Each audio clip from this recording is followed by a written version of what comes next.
Je, unafahamu kwamba 70-80% ya cholesterol ya ndani ya mwili wa binadamu inatengenezwa ndani ya mwili, na 20-30% tu ndio kile inachotokana na vyakula ambavyo unakula. Na zaidi ya hapo, 20-25% ya hiyo cholesterol yote ndani ya mwili wa binadamu ipo kwenye ubongo. Hiyo tayari inakwambia kwamba ubongo ni kiungo cha mwili ambacho kinahitaji cholesterol kwa kiwango kikubwa sana ili kuisaidia iweze kutunza kumbukumbu vizuri na kufanya kazi katika ule ufanisi unaotakiwa.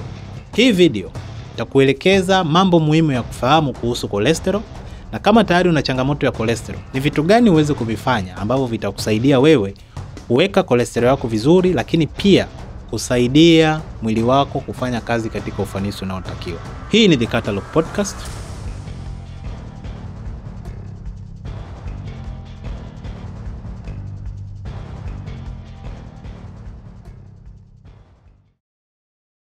Najua ushawahi kusikia kuhusu cholesterol. Mtu ameenda hospitali, anafanya vipimo, anaambiwa cholesterol yake iko juu. Kuna mwingine ana shida ya pressure, ana shida ya sukari, anaenda kufanya vipimo, anaambiwa unatakiwa kufanya na kipimo cha cholesterol. Kwa hiyo kwa ujumla, cholesterol ni nini? Cholesterol ni mafuta kama ilivyokuwa mafuta mengine, lakini hii ambayo iko kwenye mwili wa binadamu tunaita cholesterol. Kwa hiyo cholesterol na mafuta ni kitu kile kile. Mwili wa binadamu inahitaji mafuta ili iweze kufanya kazi katika ufanisi wake. Hormone zinatengenezwa na cholesterol. Kuta za cell zimetengenezwa na cholesterol. Ubongo inahitaji cholesterol kwa kiwango kikubwa ili iweze kufanya kazi katika ufanisi wake. Kwa ujumla, cholesterol ni kitu kizuri sana, au mafuta kwenye mwili wa binadamu ni kitu kizuri sana. Lakini sasa inatakiwa iwe kwenye kiwango sahihi. Na ndio maana cholesterol ikiwa juu tutakwambia ni tatizo, lakini ikiwa sawa tunasema ni jambo la heri. Ikiwa chini manake inakuweka kwenye hatari ya vitu vingine, lakini shida kubwa ambao watu wanakutana nalo au ambao tunakutana nao kama madaktari ni swala la cholesterol kuwa juu. Sasa kuna mambo muhimu sana ambayo inabidi uweze kuelewa kuhusu cholesterol.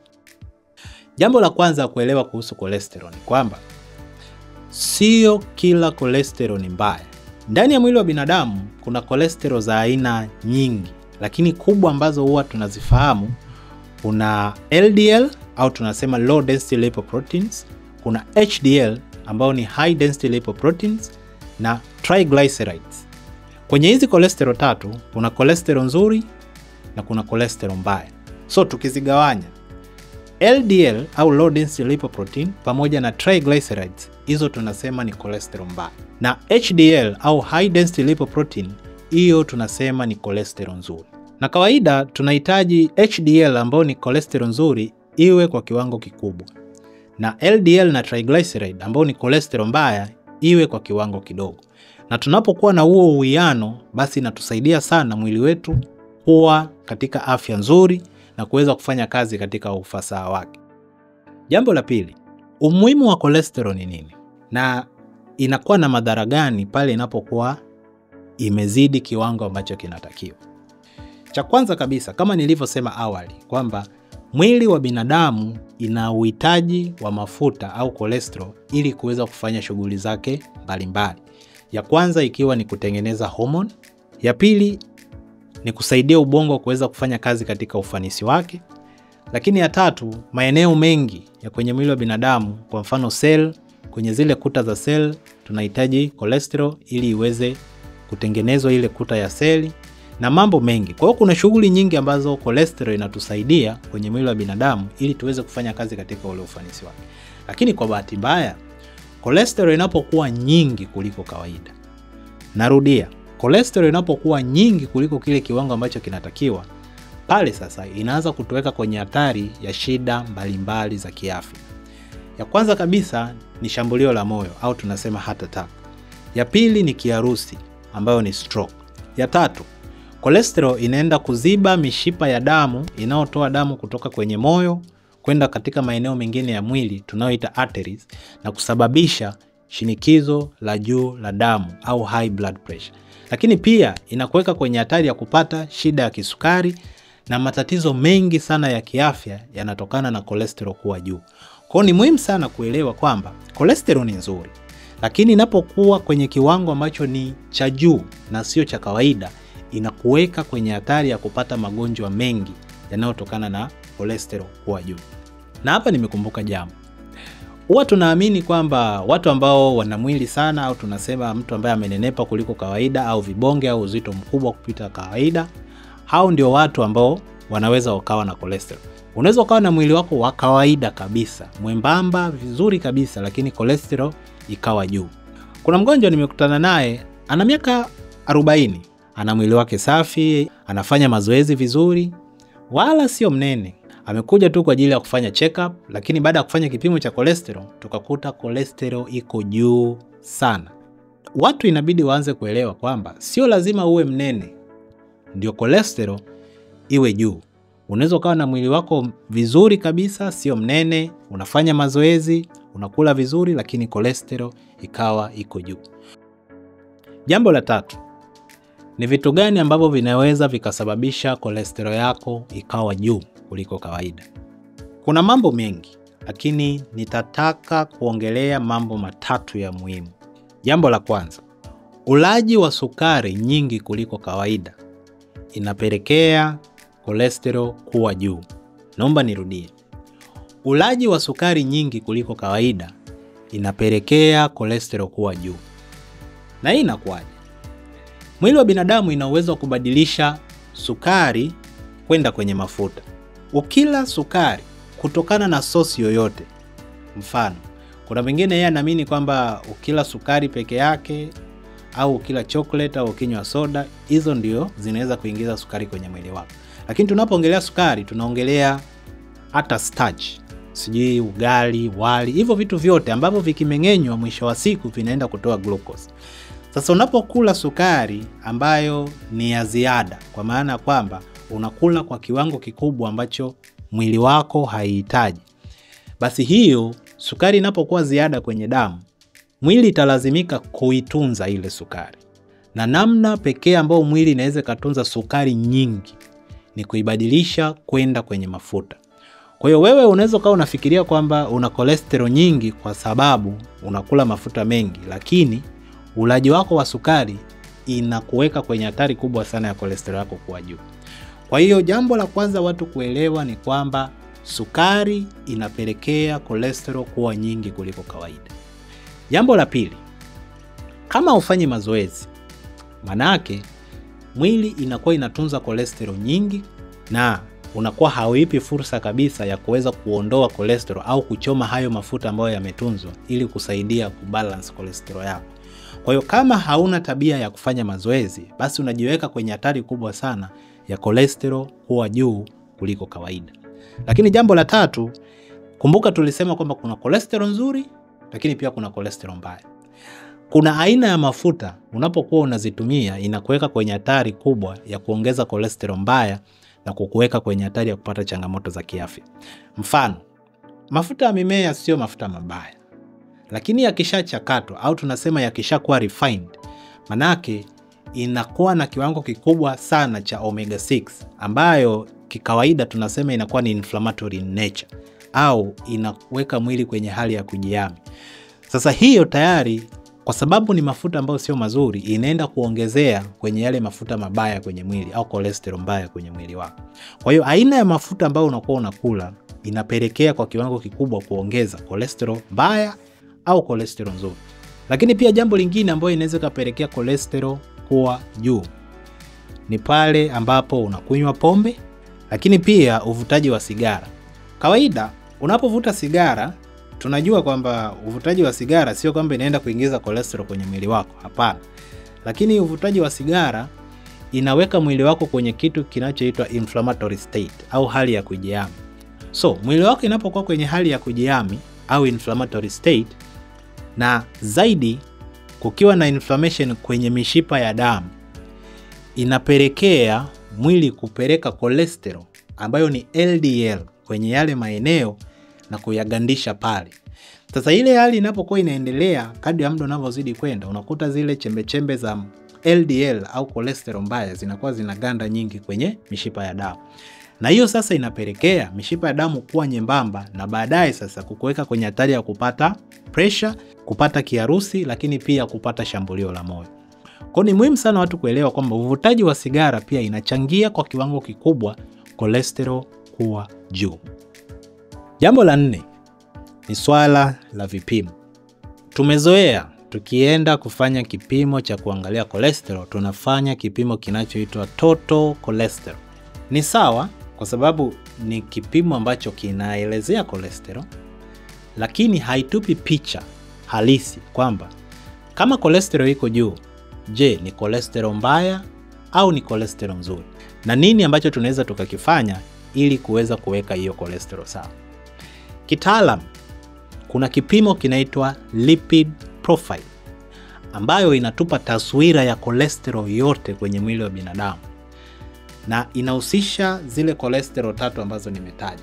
Kwa hiyo kile kipimo kinakuwa na total cholesterol au cholesterol ya jumla, inakuwa na low density lipoprotein ambao ni cholesterol mbaya, inakuwa na high density lipoprotein ambao ni cholesterol nzuri, inakuwa na triglyceride ambao ni cholesterol mbaya, inakuwa pia na very low density lipoprotein ambao pia ni cholesterol mbaya, na pia inakuwa na chylomicron.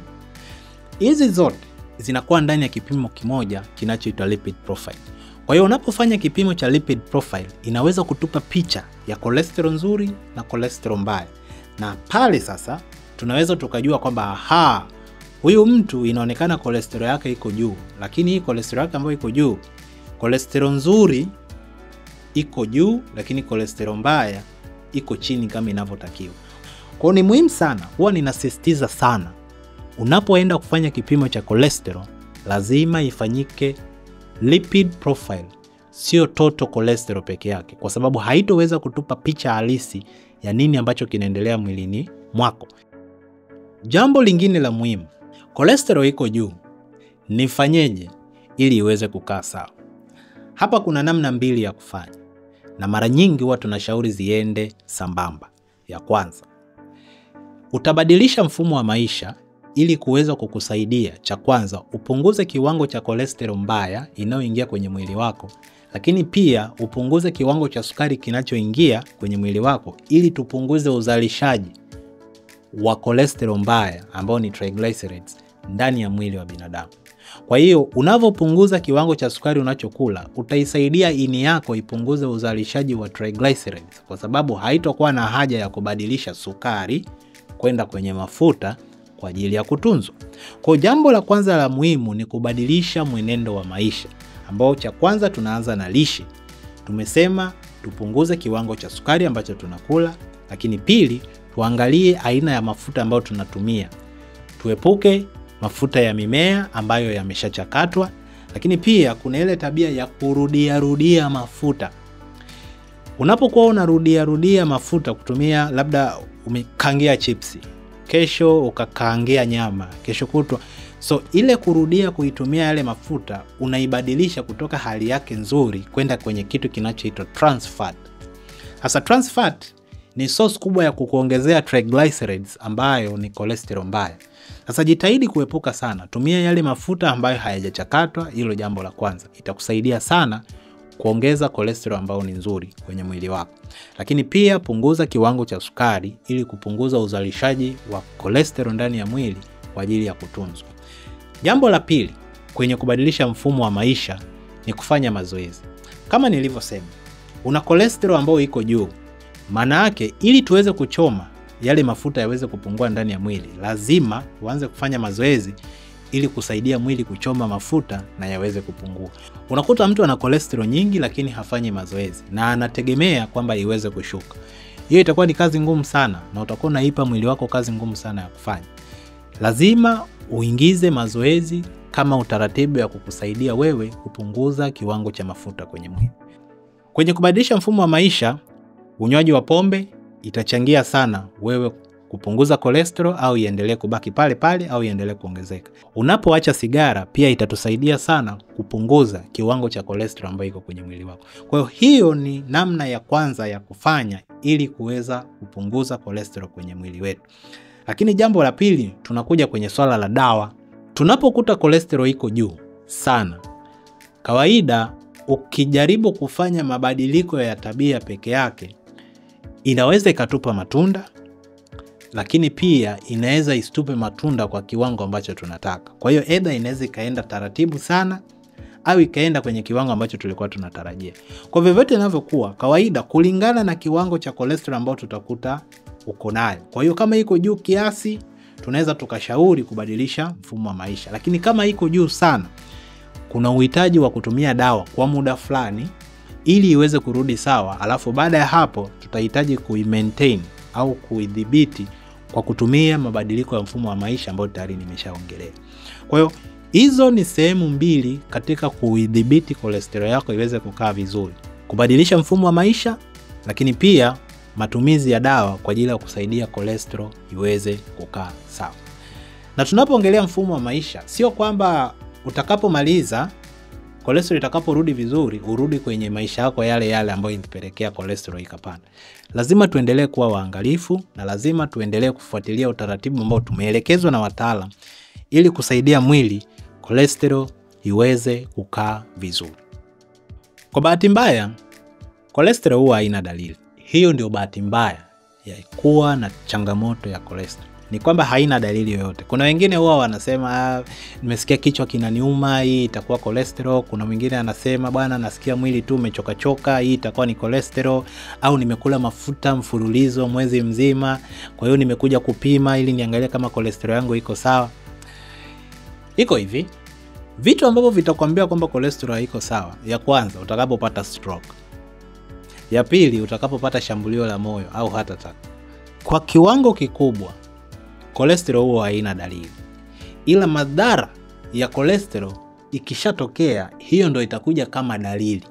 Kwa hiyo madhara yanapotokea, pale ndo inaanza kutufikirisha kwamba huyu amepata shambulio la moyo, pengine itakuwa ni cholesterol imechangia, au huyu mtu amepata stroke, pengine inaweza kuwa ni cholesterol imechangia. Kwa hiyo cholesterol haina dalili ya moja kwa moja ambayo tunaweza tukasema. Lakini sasa kuna zile hatari ambazo zinaweza zikatufikirisha kwamba huyu mtu cholesterol yake inaweza kawa haiko sawa. Mtu ambaye ana changamoto ya kisukari, mtu ambaye ana tatizo la pressure, mtu ambaye ana uzito mkubwa kuliko kawaida, mtu ambaye amefanya kipimo cha ini, either imeonekana ini haifanyi kazi au imeonekana ana mafuta kwenye ini. Kwa hivyo ni vitu ambavyo vinaweza vikatufikirisha kwamba pengine huyu mtu cholesterol zake zinaweza zikawa haziko sawa. Tukitumia hizo hatari ambazo nimezielezea, zinaweza zikatuweka kwenye position nzuri ya kufikiria kwamba huyu mtu pengine tuangalie cholesterol kama iko sawa au la. Na kwa sababu cholesterol haina dalili, wengi huwa tunagundua kwamba cholesterol iko juu tunapokuwa tunafanya check up. Kwa hiyo mtu amekuja kwa ajili ya check up, amefanya vipimo vyote, tumejaribu kuangalia mwili kwa ujumla, afu baadaye ndo tunagundua kwamba mbona hii cholesterol iko juu? Na kuna wengine unakuta kabisa iko juu kwa kiwango ambacho muda wowote inaweza ikamletea stroke au inaweza ikamletea shambulio la moyo. Kwa hiyo ni muhimu sana, na huwa ninasisitiza swala la kufanya check up mara kwa mara. Inatusaidia kwa kiwango kikubwa kuweza kugundua hizi changamoto mapema na kuhakikisha kwamba tunazidhibiti kabla hazijaanza kuleta madhara makubwa kwenye mwili wetu. Kuna siri nataka nikuibie kuhusu cholesterol. Kumbuka nilisema kwamba kuna cholesterol mbaya na kuna cholesterol nzuri. Cholesterol mbaya ziko mbili kuu. Ziko nyingi, lakini kubwa ambazo tunadili nazo huwa ni mbili: triglycerides na low density lipoprotein au LDL. Na cholesterol nzuri iko moja ambayo ni high density lipoprotein. Sasa siri ya cholesterol iko hivi. Tumesema kwamba triglycerides inaongezwa zaidi na sukari. Kwa hiyo kama umefanya kipimo na triglyceride yako imeonekana iko juu, basi kati ya vitu ambavyo vinaongeza triglyceride, ya kwanza ni sukari. Unapokuwa unakula sukari nyingi kuliko kawaida, inakuweka kwenye hatari ya triglyceride kuwa juu. Cha pili kwenye triglycerides, pale unapokula mafuta ambayo sio salama, au hizi ambazo tunasema ni trans fat, hizi ambazo tunakaangia chipsi, hizi ambazo sisi tunatumia kukaanga, yale mafuta ya rudia, zinakuweka kwenye hatari kubwa sana ya kuweza kuongeza kiwango cha triglycerides. Tukienda kwenye LDL au low density lipoprotein, mara nyingi inaongezeka kutokana na mafuta ya wanyama. Kwa mfano una LDL nyingi na unataka ishuke, Cha kwanza cha kuzingatia, punguza ulaji wa mafuta yatokanayo na wanyama. Mfano, ukila kuku, toa ngozi. Unapokula nyama, hakikisha kwamba unatumia nyama sehemu zile ambazo hazina mafuta kwa kiwango kikubwa, au tunasema tumia zaidi steak, sehemu ambazo hazina mafuta. Sasa mtu unakuta ana LDL nyingi, ambayo tumesema ni mafuta zaidi yanayotokana na wanyama, lakini anakula nundu, anakula kongoro kwa kiwango kikubwa. Hizo zote zinaongeza kiwango cha LDL. Vitu kama butter, cream na vitu kama hivyo. Hivyo vitu vyote ni mafuta yatokanayo na wanyama. Na kwa kiwango kikubwa itapelekea low density lipoprotein iweze kwenda juu. Kwa upande wa pili, tukija kwenye mafuta mazuri ambayo tumesema ni high density lipoprotein, HDL. Siri yake ni kwamba inatokana na mafuta ya mimea. Mafuta ya mzaituni, mafuta ya parachichi, hii tunaita sunflower ambayo tunatumia kila siku, alizeti. Lakini kikubwa cha kuzingatia kwenye mafuta ya mimea, hakikisha ni mafuta ambayo hayajachakatwa. Na hii ninasisitiza kila siku. Tunahitaji mafuta ya mimea yasichakatwe kwa sababu kuna kuaga na omega 3 na omega 6 kwenye hayo mafuta. Omega 3 ni ile ambayo inasaidia mwili wako kuwa katika hali tulivu. Omega 6 ni ile ambayo inaweka mwili wako kwenye hali ya kujihami, au tunaita inflammatory state. Ukichakata mafuta ya mimea, unaondoa omega 3, unabakisha omega 6. Sasa omega 6 unavyokula kwa kiwango kikubwa, inaweka mwili wako kwenye hali ya kujihami au inflammatory state, na hii inapelekea mwili wako kushindwa kufanya kazi katika ule ufanisi unaotakiwa. Ndio maana tunashauri kila siku kwamba mafuta ya mimea tujitahidi yasiwe yale ambayo yamechakatwa. Na ya pili ni mafuta ya samaki.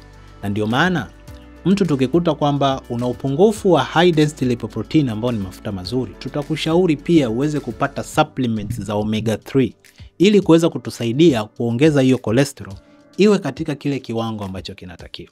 Kwa hiyo ukiweza kuzingatia hizo siri, itakusaidia sana kudhibiti cholesterol yako na kila siku ikawa vizuri bila kupata changamoto yoyote. Kwa hiyo hayo ni mambo ya muhimu sana ya wewe kuweza kuzingatia ili kuweza kusaidia cholesterol yako kuwa vizuri. Tukianza na kwamba cholesterol inatengeneza kwa kiwango kikubwa ndani ya mwili ukilinganisha na kiwango ambacho unakula. Lakini cha pili kwamba cholesterol haina dalili ya moja kwa moja. Dalili utakazoona ni dalili ya madhara yanayotokana na cholesterol. Lakini ya tatu ni kwamba kuna cholesterol nzuri na cholesterol mbaya. Na unapoenda kufanya vipimo vya cholesterol, lazima ufanyiwe lipid profile ndio itaweza kutupa picha nzima ya cholesterol yako kama iko sawa au la. Lakini mwisho kabisa, lazima uwe na uelewa kwamba cholesterol nzuri inaongezwa na nini na cholesterol mbaya inaongezwa na nini, ili wewe uweze kupanga na kuangalia namna gani ya kuishi vizuri na kuweza kuweka cholesterol yako sawa. Nashukuru Gavoo Media kuhakikisha hii episode unaipata vizuri. Hii ni The Catalog Podcast.